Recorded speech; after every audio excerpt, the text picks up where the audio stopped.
Hi guys, quick update lang tayo dito sa pina-farm natin na airdrop. As per checking nga dito, meron tayong nakita na hints, no? I think na share ko na rin ito noong mga nakaraang video natin, pero this is a clear hint na nakita natin.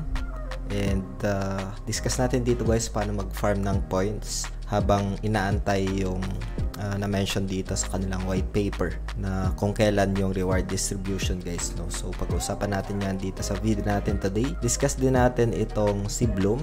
Ayan, you can claim na dito sa my earn. Merong mga claimable na dito na available task, no? So bago tayo dito magsimula, kung hindi nyo pa nalike yung video na ito, please like this video first, subscribe yung YouTube channel natin, turn on the bell icon para manotify kayo dito sa mga updates natin na ginagawa sa ating YouTube channel guys, no? So ito nga, itong si Susu Value naman, it's a news aggregator dito. Kung meron kayong mga gustong i-check recent updates, developments in crypto space, is that pwede nyo ditong i-check, no? Sa may news feed lang. Meron din sila ditong indices and analysis, kasama dyan yung Bitcoin dashboard, yung macro economic updates dito, as well as dito sa analysis makikita mo yung ETF data, yung inflows at outflows guys, no? So dito naman, if cellphone yung gamit nyo, pwede nyong i-check as well ito, and you can farm as well ng kanilang EXP that can be converted into Susu Value governance token nila guys, no? So pag desktop, pwede kayong pumunta dito sa may upper right corner. If ever naman na cellphone yung gamit nyo, sa may lower right naman yan makikita guys, no? Once na makapag-sign up kayo dito.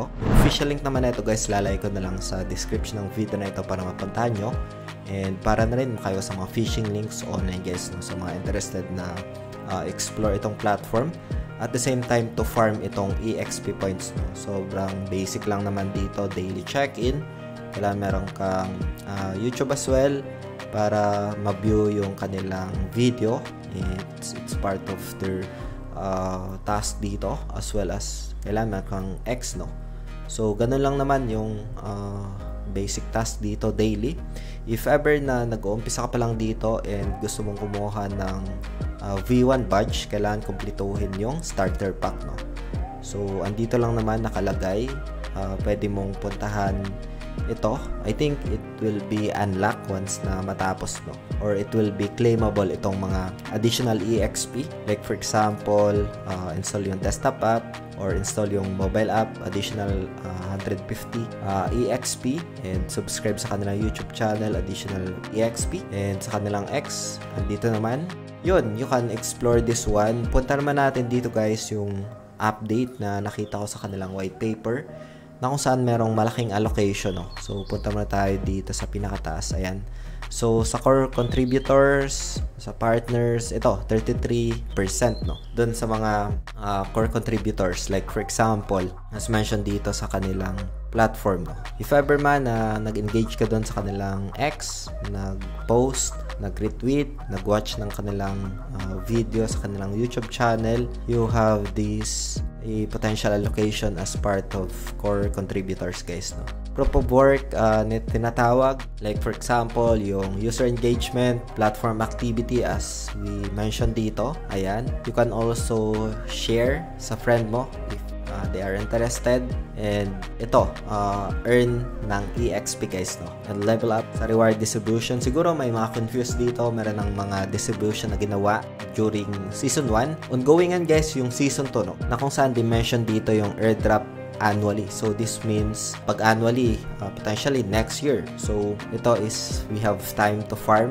pa dito, based from my own opinion dito, no? Ito is based from EXP and levels, no? So kailangan mo lang dito maging active para ma-farm itong EXP na ito guys. So next one is yung initial airdrop nga dito, 1.5%. That's around 15M Susu tokens total supply, no? So annual allocation ito, and will be decreased based on ecosystem growth and market conditions, no? So ito guys, isa sa mga nakita natin na potential airdrop nga dito, as we just be active lang. And ito, optional naman ito. Kailangan kasi dito is that merong pinaka amount. Again guys, itong video natin today is just for ideas lang, reference, and does not qualify as an investment or financial advice. Hope you get some insights dito. And ito nga is optional naman ito. I just share this one doon sa kanilang SSI may airdrop na ginagawa guys, no. You can earn points by staking. So, other option nito ng kanilang airdrop. If gusto mo dito is free lang naman or zero cost, you can just participate dito sa kanilang daily task, no, na kung saan basic lang, daily login, watch sa kanilang YouTube to get 4,000 points, and sa kanilang Twitter nandito naman guys, no. So ngayon punta naman natin dito yung isa sa mga pina-farm natin, ito, na kung saan punta ka lang dito sa may earn. Yung mga official links na ito guys, lalay ko na lang sa description ng video na ito para mapuntahan nyo, no, or sa pinned comment. So dito i-claim ko na ito, punta lang kayo dito guys sa may earn. Ayan, tas kumplituhin lang dito yung task. Like for example sa on-chain, ayan. So, meron tayo ditong claimable na 3,000 MP or min points. And yung iba dito guys na tapos ko na rin. So, yun. Ito yung mga recent updates natin guys. Recent task dito meron silang pinost, and I'm just done this task already. So, I'm just share this update lang. And yung mga pina-farm pa natin guys ay nasa description lang naman ng video na ito. You can just explore if you are interested, no. So yun lang guys, and hope this video helps. Lalagay ko na lang dito guys sa screen natin yung mga pina-farm pa natin for a potential airdrop dito. So yun guys, maraming salamat ulit sa panunood. Ingat tayong lahat. Peace out. Bye for now.